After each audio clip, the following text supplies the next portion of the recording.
So that video that I've been wanting and dying to release on this big project I have going on, it's not done just because the weather is just not cooperating. So I figured, you know what, I've had a lot of stuff sitting in my garage, stuff that companies have sent me, and some of these products are really cool, but they just don't require their own like full-length video. So let's just do a mail call. I'll kind of walk you through some of the stuff that I've gotten lately. Plus, we do have a giveaway that's going on right now, and in this video I am going to announce the winners of those giveaways. So let's just jump right into it.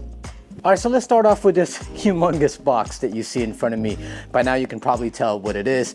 It is vinyl, and this was sent to me by TinyBot Vinyl. That big project that I was telling you about, it's me attempting to wrap my own vehicle, which is why I've been waiting for the weather to get better. Obviously, I can't wrap a vehicle when it's raining outside or when it's windy. I wish I had a humongous enough garage that I can just pull my vehicle into and wrap it in there. Plus, it would be better that way because it's less dust and things like that. So we're gonna have to be really, really careful wrapping outside. But as of right now, I'm going to give you a sneak peek at the color the Jeep is going to be because it is so nice. This color is what TinyBot calls metallic brown ash, and I don't know how well the color is going to show up on screen. I mean, it's just sexy. Take a look at that. It's just this metallic-ish kind of brown, dark brown, almost kind of gold. So oh my God, the Jeep is gonna look so sick in this color, and I cannot wait to get it wrapped. TinyBot didn't just send me the vinyl, they actually sent me a couple of stuff with it as well. First off, the TinyBot Vinyl Care. This is good for basically taking care of your vinyl and making sure it looks good as new. And then they sent me this thing. This is their U-tool, and this allows you to, if you're gonna wrap your side mirrors or something, this allows you to do that with one person. You stick the vinyl on there, you have this open space. Let's say this is your side mirrors, you kind of put it like this and pull over, and then you'll be able to kind of, it just helps stretch the vinyl over some things. Made of acrylic, pretty cool. These are hardware that I am going to be replacing on the Jeep, and all of these came from HookeRoad. They sent me hinges, so we're going to be replacing all the Jeep hinges as well with something that's solid black. That way I don't have to wrap those, because these can be very hard to wrap just with the way the shape is. And you know, the Jeep actually needed some new hinges anyway. They're getting a little old, so I'm going to be replacing it with that. And then there's also one for the hood, so I have a pair of that. Over here are Jeep steps. I have the Jeep's hinge steps right now. They're from a company called Safari, and I have loved them. Like, I love the style of them. They're like a bar. The only problem is they're fully rusted out now, and that company is no longer in existence. They were bought out by another company. If I'm not mistaken, I believe it was Metal Cloak. But the style of the new ones are kind of similar to this. I would rather have the bar kind, but I can't find those anymore.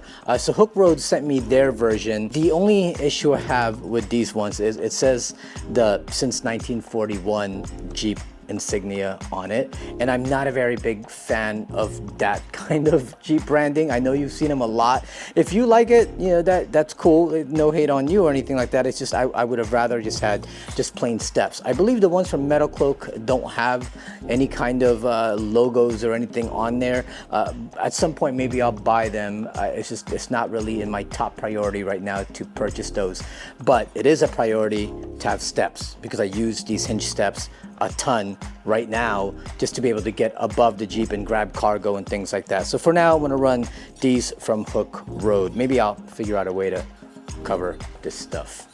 I don't know. All right, up next is a product from Salt Shift. I don't wash anything on the vehicle without using Salt Shift products. If you haven't seen my full video on Salt Shift, go take a look, because they have like gear and solvents and mixtures that are just best suited for off-road vehicles, especially if you're going through things where you're getting a lot of salt and a lot of mud, a lot of dirt.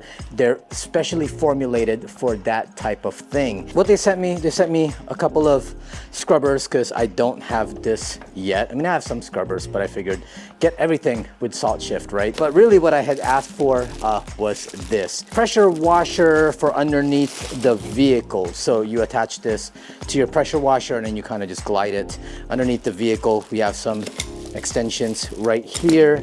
We got some plumber's tape and they got some fittings and also the quick connect right here. I have one of these already that I just bought at, like, I think it was Lowe's or something like that, and it's okay. I wasn't really happy because it's kind of wobbly, and as you're moving it, it's kind of just jerking around. This feels like it's gonna have better traction. The wheels are better than the kind of crappy plastic one that I have. They know car cleaning, right, or vehicle cleaning very well, especially off-road vehicles, which is why I really wanted to get more of Salt Shift stuff because it's tuned for people like us. So up next are products from Ulanzi. Ulanzi is a camera company. They make a lot of camera gear and mounts and things like that. Ulanzi, they had sent me their tripod sometime last year and I've loved using it. And then for Christmas, they sent these to their partners, like people that they've done work with before. It's just a fog machine. It's obviously not overlanding related, but I'm definitely gonna be using this for like product showcasing and stuff like that. So I wanna thank them for the Christmas gift. And then they sent me this bag. This is a camera bag, and you know, they wanted to know if I wanted to try it out. I told them I can't promise a full-length video on it, but if they want to send it over, they can send it over and I can test it out to see if I like it. I'll just walk you through it really quick. At the very top you have this hard shell like this, and it has like an opening with a pocket inside. You could put cables and cords and things like that in here, like personal items can go in there. Right here you have a bigger version of that, so that kind of opens up even more, kind of like a huge mouth. You have a big pocket right here that's zippered and it's actually see-through, and then you have this mesh pocket right there to just kind of stuff more things in. And then you have this compartment here that when you open this up, if you needed to expand the backpack for like clothes or if you want to just drop a hoodie in there, this is really cool because you can open this up like this, and then this kind of expands out to give you more room. Inside there's another zipper that if you pop this thing open, it opens up into this huge thing like this. You have two mesh pockets here. You have one zippered pocket there. You have this thing that kind of opens up like this. It's kind of like a suitcase kind of style. Down at the bottom you have these two straps, so you can basically cinch up anything down here. Blankets, mats, maybe like a small sleeping bag, or maybe even if you want to put your tripod in there, you can do that as well. But for me, if I'm gonna load my tripod, it would be right here. So you have this strap here that just kind of goes on a hook like this for easy access, and then you can tighten it. The leg of your tripod goes in this pocket right here, which is expandable. It's also expandable if you don't use it for tripod. You can put like a water bottle here. And what's cool about this bag that I don't see in a lot of other bags is that you actually have them on both sides. So you can put a tripod on one and your water bottle in the other. My other bags don't have that, where like I'm actually gonna have to put a tripod or my water bottle. I have to choose one. This allows me to put both. And then right behind that, you have this access pocket here. It's closed up right now because I'll show you the inside, but this gives you easy access to your camera or whatever you might be putting on this side. But what's also cool about this bag that I also don't see in other bags is that you have that on both sides. So you have another like access right there as well. It goes right into the well of the bag, and you have this zippered pocket here for anything like filters or whatever it is you want to put in there. And then you have another access pocket up here. You have this little kind of this pocket right there as well, and then another pocket here for other little things. And then in the back you have your two straps. They are adjustable, and then you have the waist pack right here. The waist pack has these two humongous pockets on both sides. They're zippered, one on each side of you. When I'm like hiking or when I'm going to the airport or whatever, I want easy access to my wallet, to my keys, whatever it is, it's all right here. I like that kind of an access. So this little thing kind of comes out if you want to rock this by itself. Like maybe you're gonna go around and you just want to take a couple of things with you and want to bring the whole backpack, you can put some snacks or whatever in here. You can kind of just go hiking with this. Now the main feature of this bag though is how like spacious this is. So you open it from the back, there is a lot of room in here. And the reason why you have this is so that if you're, let's say you're carrying it, you kind of just go like this and you'll be able to grab all your stuff and things are not falling out. So you have a full-size laptop sleeve up there, and then you have one for maybe your tablet or whatever. Then you have some zippered mesh pockets right there for all your little doodads or whatever it is that you need. All right, up next are my new handhelds from Midland Radio. Man, I love the guys at Midland. I mean, they're just so supportive of this channel. A couple of weeks ago, I had a hiking trip in Arizona and I brought my original handhelds with me, but I needed a second pair because we were going with some friends who I knew are not gonna have any handheld radios. So I hit up Midland and I said, hey, can you send me a pair of the GXTs? And they sent these over. I asked for the yellow ones because I have a whole yellow and black kind of theme going with the Jeep. So I figured these are gonna be my new Jeep handhelds, and then my original ones that I've been using forever, those are gonna stay permanently in the 4Runner. These are the GXT 1030 VP4s. They are GMRS radios. They're weatherproof and they come with a 3-year warranty. They have 22 channels plus an extra 28 channels. These are marketed for a 36-mile range. Now that's gonna vary. That's 36 miles in the most optimal conditions, right? With like clear line of sight. Obviously that's gonna vary depending on where you're at, but in the most optimal settings, you're gonna get up to 36 miles. This also comes with something called extra talk power, which gives you the maximum power allowed by law. It also has an SOS siren, so if you get into trouble, you can press the SOS. And it also has the NOAA weather alert radio with weather scan. So anywhere you are, you can turn on the weather station and you can hear the conditions around you, which is awesome when the grid goes down, when power goes out, when there's a hurricane. We have used our radio specifically for that in those situations here in Florida. All right, up next, I have some pretty stout and pretty unique locks from a company called Bolt.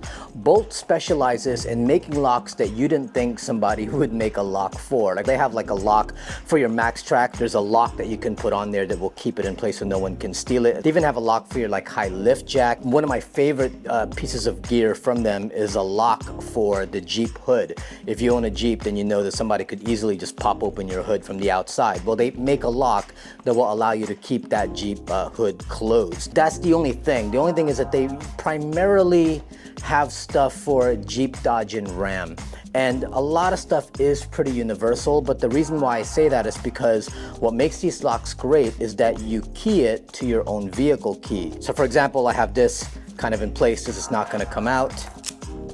Got my vehicle key in, turn, and now it comes out, which is awesome because now I don't have to bring an extra key for any of my locks. You're gonna have to see if your key is gonna be compatible, and if you own a Dodge, Jeep, or Ram, then most likely it's going to be. But if you have like a Toyota or a Kia or something like that, or a Nissan, you're gonna have to do a little bit of research to see if these will work for you. Now what they sent me are locks for a trailer, which is something you may or may not have ever even thought about. If you own any kind of trailer, whether that's an off-road trailer, camping trailer, or in our case, we have a utility trailer, and let's say you just leave it in your driveway. Well, someone can easily just come to our driveway, hitch up our utility trailer, and drive off, and we would never know.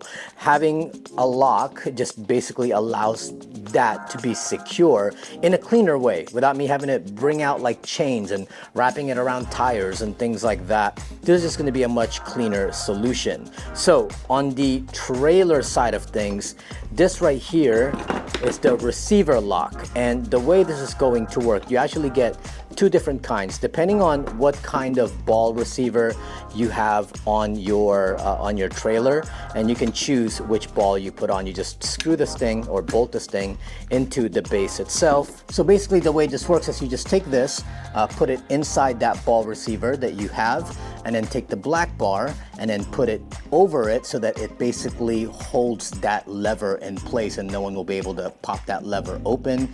And then take your pin, slide it through, lock it on the other side, and you're basically done, and now no one can hitch that thing up. Now if you feel like that particular lock is just a little too bulky and you don't want to have to manage those humongous pieces, then you can go with something a little bit simpler like this. It's basically the same concept, but instead of you locking it up through that ball receiver, that coupler, you can just lock up the actual lever itself. This pin here just kind of slides out, and then you take the pin and then put it through the lever and then put the lock on the other side, and now no one will be able to open up that lever. It's also adjustable, so you can adjust it any way you want. I do like this. It's a lot simpler, especially if you're going to keep your trailer hitched up to your vehicle. Like if you're going camping, overlanding, and you're bringing your trailer with you, you can put this in the lever and then no one will be able to take the trailer off of your vehicle. But if I'm storing a trailer long term, like if it's sitting in my driveway, my utility trailer, we don't bring that out every day, then I would rather use the other lock, because that actually locks up the coupler itself and then no one can take it. I feel like this, someone can just come in with an angle grinder, kind of chop off one end and basically take this off, whereas the other one, it's a little bit more stout. But again, if you're going to keep it hitched up, then use this, because then that locks up that lever itself. And then finally, on the vehicle side of things, this is your hitch receiver lock. You have a hitch, right? And let's say you bought something to put in that hitch, like a ball mount or whatever, and let's say you just bought it. Well, as you know, the only thing that holds that in place is a pin. You put a pin through, there's usually a cotter pin at the end. Well, if someone wanted it, they could just take the pin out and then take it with them, and that would suck. Now, let's say you bought like a toe point hitch receiver like this. I'm going to use moose knuckles as an example. You put this in your hitch and now somebody has like a toe point by which to recover you from. Well, some of these can be up there in price, and if someone who's in the hobby knows what they're looking at and the only thing that's holding it to your hitch is like a pin like this, well, someone can easily just remove it and take it with them. Now you could say, well, I don't leave it on there and you just put it on when you need it. But if you're the kind of person that wants to leave something like this in the back so you always have a toe point whenever you need it, well, now having a lock for that is going to help. So you basically just slide this into your hitch receiver, put this through, put the lock in, and now no one's going to be able to pull this thing out, and when you need to unlock it, just unlock it right there. Anyway, that's the mail call. That's everything I've gotten so far that I am either excited to use or install. But I know the main reason why a lot of you came to watch this video, and that's because you want to find out who the winners are of the giveaway, which I am going to announce now. Now, I already picked the 5 winners. I'm actually going to take a screenshot of their comment and put it right here so that you could see exactly who won. If you're worried that I am, because you didn't see me actually pick the winners, that I might just give this stuff to people I know, well, this is stuff coming directly from me, that stuff that I've owned, and if I wanted to give it to people I knew, I would have already done that and not done a giveaway. You know what I'm saying? Now, the way I actually did it was I used a random comment picker. It's a website where you just put the link to the video, click generate, and it will pick a random comment. And I just kept doing that until I found a winner for each of the products I'm giving out. So without further ado, here are the winners. For the Moose Knuckle recovery gear, the winner of that is a user by the name of Mr. YouTube 123. Comment said, recovery gear because of I have none and need it for hunting and camping and the family. So you are the winner of the Moose Knuckle recovery gear. That's the rope and 2 of the jowls. For the Harbor Freight Apex Badland winch hook and fair lead, that goes to MSGT4246. Could totally use that Badland fair lead and hook for the upcoming winch install I got planned. Recently picked up an Apex winch, but didn't track down those items yet. As a side note, the content continues to be stellar. Why, thank you. For the Vector phone mount, Chrissy Eagley 321, who put, I would like the Vector off-road phone mount as I'm always looking for a place to put my phone. There's this little thing that keeps showing up. Congratulations, you're the winner of the Vector off-road dock phone mount. For the Odin Wolf knife, that goes to Jonathan Pink Hassov 480, who put Odin Wolf knife, exclamation point. Would love to have an all-around use knife for hunting and bushcraft. Plus, this knife is freaking badass. Would pair amazing with my Jeep Wrangler Overland rig. Well, congratulations on winning the badass knife, as you say. And then finally, the winner of the Midland SPK 200 speaker with the hat and the shirt goes to EC-NORSE Norse Manzero-Drake 7031, who commented, "Nice! Exclamation point, exclamation point, exclamation point. Midland speakers, same reason you mentioned, low volume Jeep speakers," which is very, very true. Well, congratulations. You are the winner of the Midland SPK 200. Congratulations to all the winners, but thank you to all of you who participated. Man, it warms my heart. You know, like I would look through the comments and it wasn't just people saying what they wanted to win. Like they were giving congratulations on hitting 15,000, and they were saying that they love the channel, and it just gives me the affirmation that what we're doing here is worth it, because these videos are like really hard to do and they take up a lot of time, and I'm just glad that there is an audience out there who watches it. If this was your first time basically watching this channel and you subscribe to be part of the giveaway, I hope you stay on the journey and continue to watch the videos. We try to give as much information and as much entertainment as we possibly can on this channel. Now, if you did win, here's what you need to do. You need to comment below that you won. That way I can match that username with the username that I picked out. And in that comment, also give me a form of contact for you, like an email, a phone number. I know you probably don't want to put your phone number publicly on a comment though. Better yet, if you actually have Instagram, just put your Instagram handle on there, so then I'll reach out to you on Instagram and message you that way. I really wish YouTube had like a messenger type of thing, but it does not. For the rest of you, if you enjoyed this video or if you enjoyed the giveaway, please make sure you smash, actually, don't smash. Wait till the weather is better and then vinyl wrap that like button. Subscribe to our channel. Click that notification bell so we can let you be aware of new videos when they come out. And if it moves you, support us on Patreon. It gives you access to all of our videos before everyone else and gives you access to our live streams when we do them. And as always, don't forget to follow us on Instagram at Baptism Overland. My name is Asia Sampson, and I will see you next time. Oh my God, you are such an idiot for trying that. I need a bigger studio.